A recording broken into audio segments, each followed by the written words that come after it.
আমাদের যে সহযোদ্ধারা, যে 7 জন সহযোদ্ধা এই মঞ্চে, এবং নর্থ বেঙ্গল মেডিকেল কলেজ এবং ডেন্টাল কলেজে যে 2 জন সহযোদ্ধা আমরণ অনশনে বসেছেন, তাদের হেলথ আপডেট দিয়ে প্রাথমিকভাবে আমরা আজকে প্রেস কনফারেন্স শুরু করব।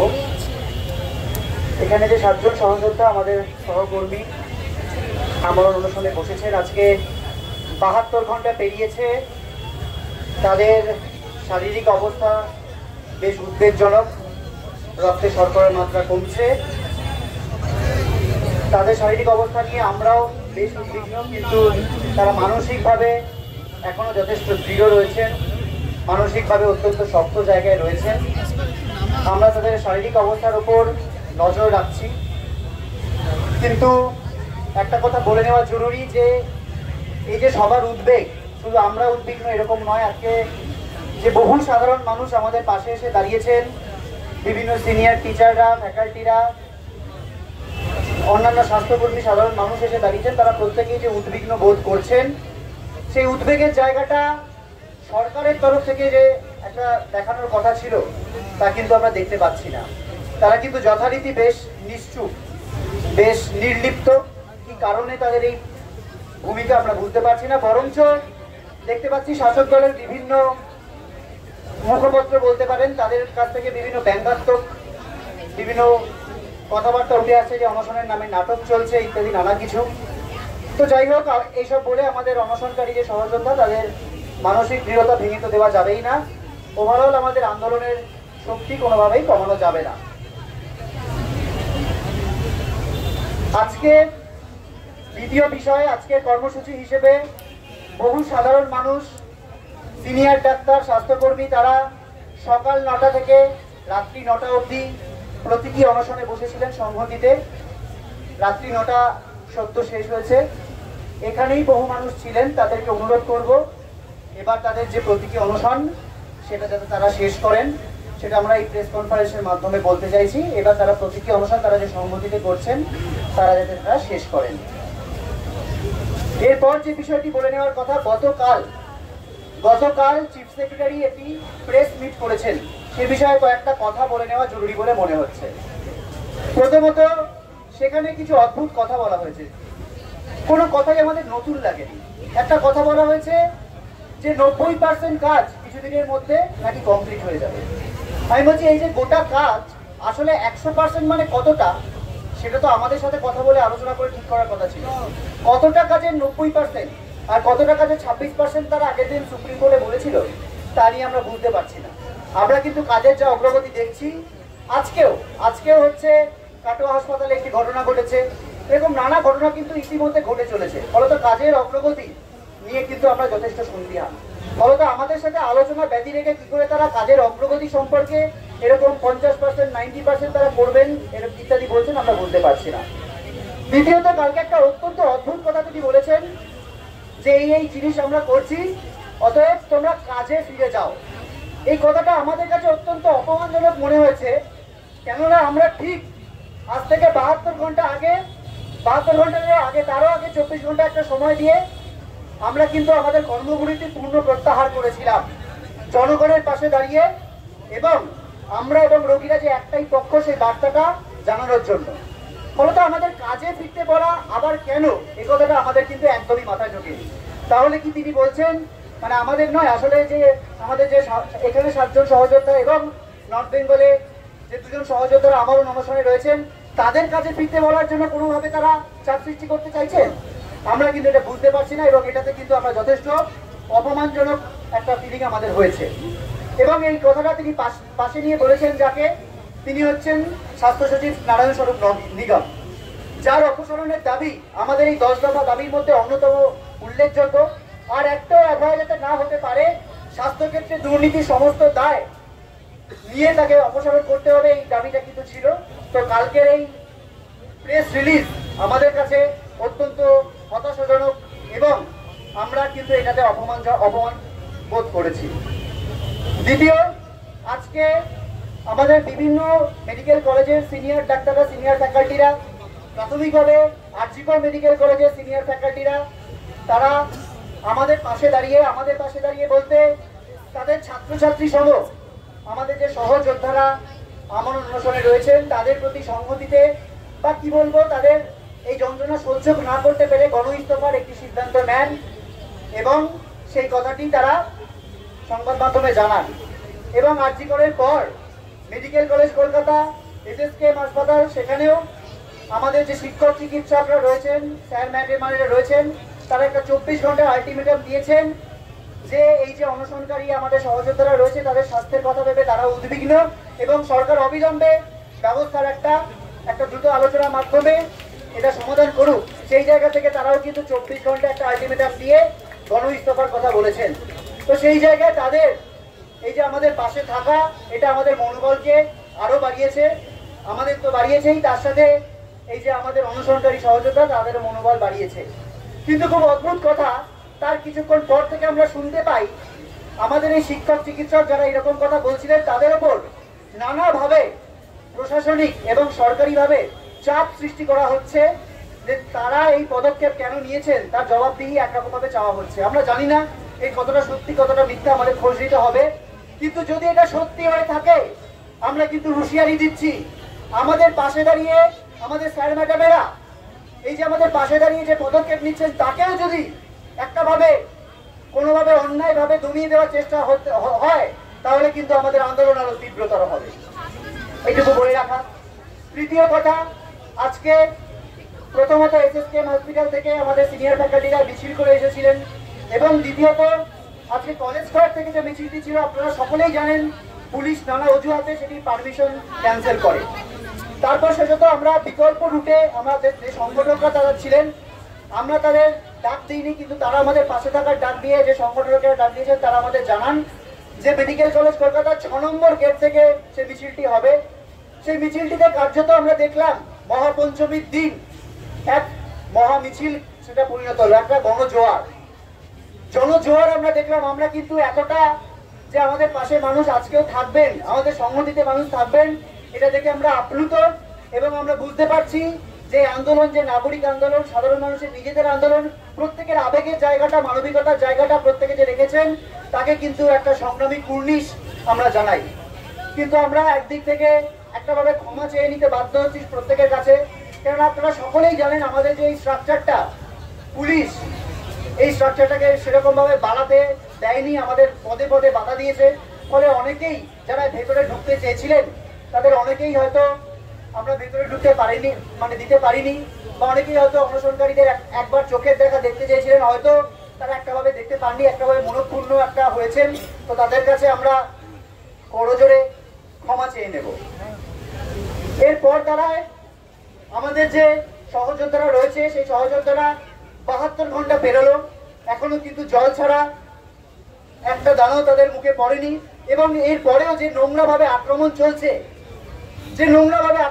আজকে গণ ইস্তফা হোক বা আজকে আমরণ অনশন হোক, এই গোটা জিনিসটা নিয়ে যে ন্যারেটিভ একটা তোলার চেষ্টা করা হচ্ছে যে আমরা নাকি উৎসবকে গুড়িয়ে দিতে চাইছি, উৎসবের বিপক্ষে আমরা, সেই জন্য উৎসবে যাতে মানুষ বাধ্য থাকেন বিরত থাকতে, তাই জন্য নাকি আমরা প্রতিবাদ করছি।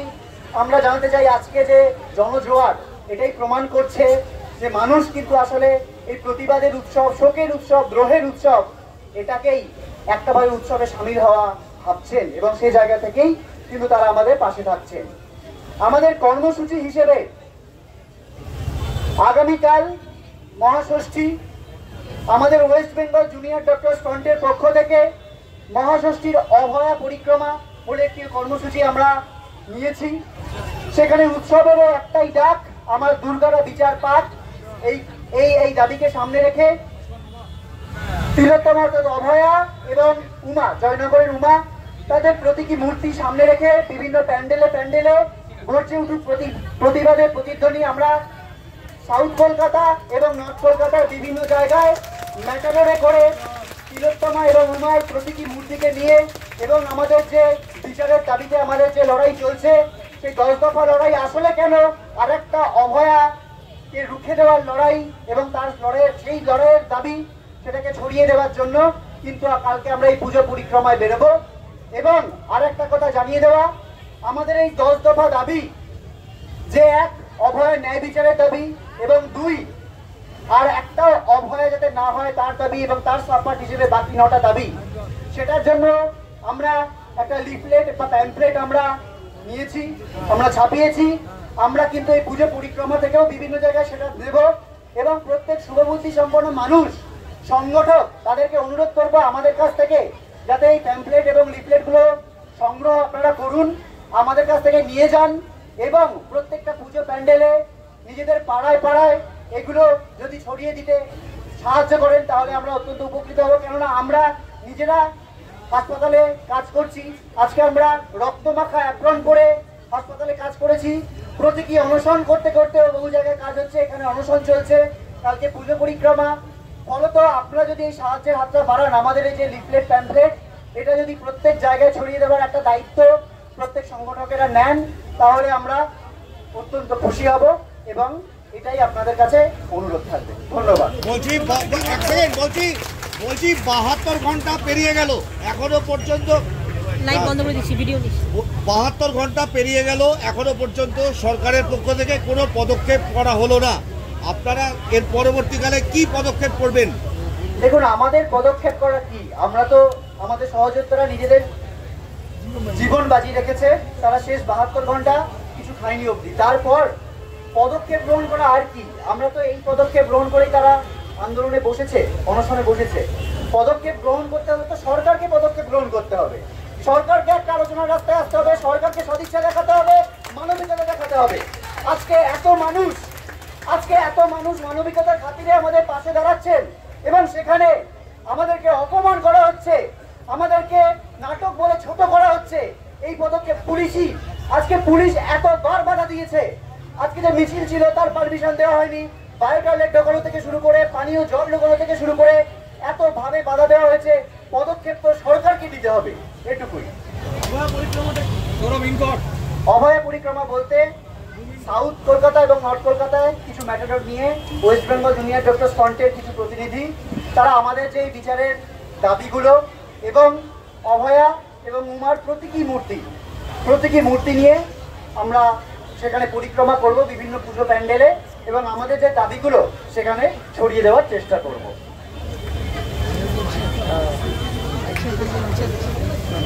প্রাথমিকভাবে আমরা মাইক রাখার কথা ভেবেছি, যদি মাইক ব্যবহারের ক্ষেত্রে সেরকম সমস্যা থাকে আমরা মাইক ছাড়াই পরিক্রমা করব দুপুরের দিক থেকে। সেটা প্রতিনিধি দল ঠিক হয়ে তারপর যাওয়ার আগে বলে দেওয়া হবে। ঠিক না, উত্তরে একদল, দক্ষিণে একদল। আপাতত ষষ্ঠীর কথা আমরা বলছি, বাকি কর্মসূচি আমরা প্রত্যেকদিন এরকম প্রেস রিলিজের মাধ্যমে জানাতে থাকবো। 2 মিনিটে দুটো কথা বলে নিতে চাই, দুটো ওয়ার্ডই আমি আমাকে বলতে বলা হলো এবং বারবার আমরা বলছি আমাদের যে সহযোদ্ধারা নিজেদের জীবন বাজি রেখে আজকের যে দাবিগুলো সামনে রেখেছে, আমরা বিশ্বাস করি এই দাবিগুলো আমাদের করারই দরকার ছিল না, সরকার অটোমেটিক্যালি এটা দেওয়ার দরকার ছিল। আমাদের লজ্জা করছে যে এগুলো দাবি রেখে আমাদের জীবন বাজি রাখতে হচ্ছে, কিন্তু সেই সঙ্গে আমরা বলছি যে আমাদের শারীরিক দুর্বলতা তৈরি হলেও মানসিক দৃঢ়তা সেটাই আছে।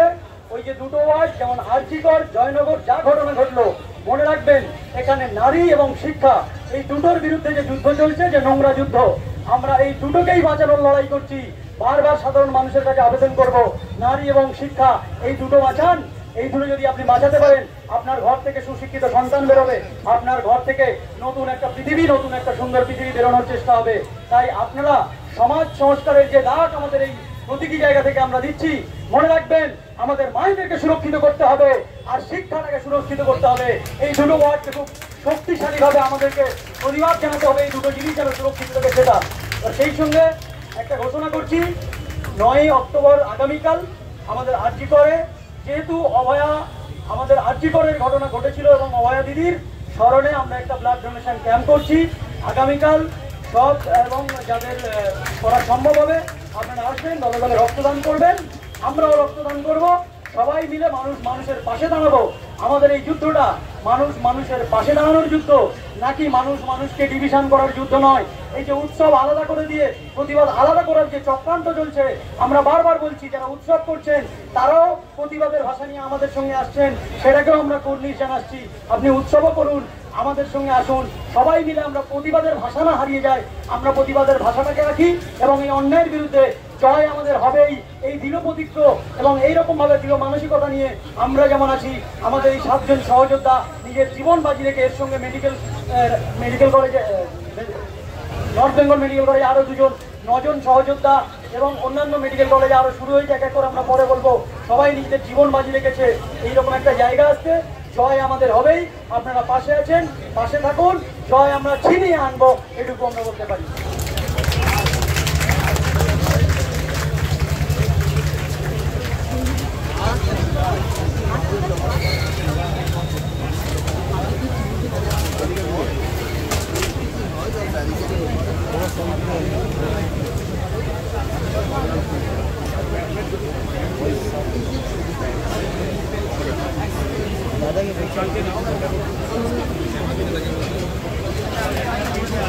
সামনে থেকে তাকিয়ে ক্যামেরার দিকে তাকিয়ে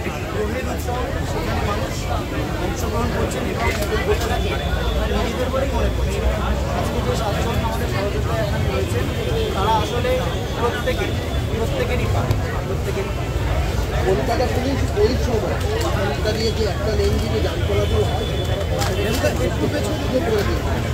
কোথাও কি এরকম মনে করছে যে মানুষ যদি চাপ পায় কলকাতা পুলিশও একদমই তাই। আজকে মানুষ যখন এসে বলেছিলেন, কিছু কথা বলেছিল, হচ্ছে কিছুই পারমিশন দেয়নি। আজকে হয়েছিল হলো আমরা দেখলাম এখানে গিয়ে তারা বসলেন এবং মানুষের চাপটাকে অবশ্যই কলকাতা পুলিশের সরকারেরও তরফ থেকে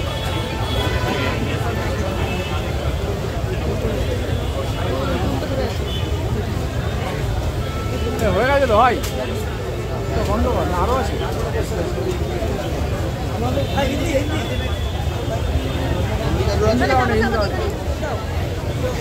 একদম